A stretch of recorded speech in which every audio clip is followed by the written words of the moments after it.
Hello and welcome back to week 3 of IS340. This week we'll learn about different kinds of open source distributions and operating system.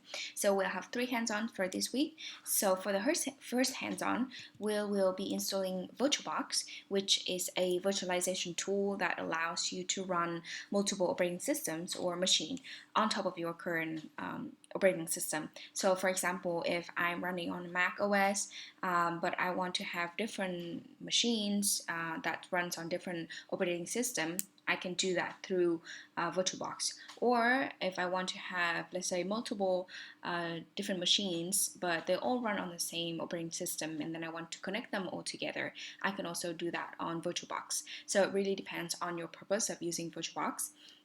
But simplest way, it's just a virtualization tool that allows you to have different operating systems and machines. And then on the second hands-on, we'll be installing different kinds of Linux operating system. So I would assume that most of you are running on either Windows OS or Mac OS.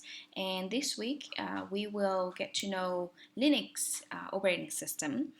And Linux is an open source distribution.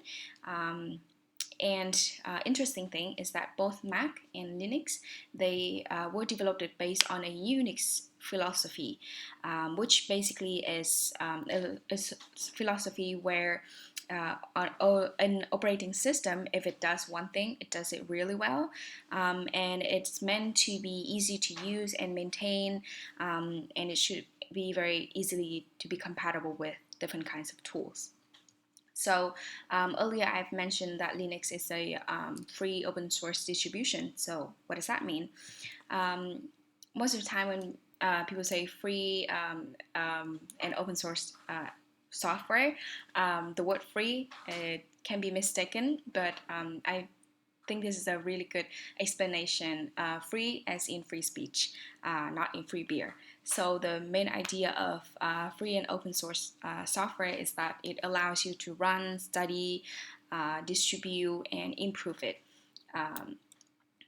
for the use of your learning and the social movement and the improvement of the software.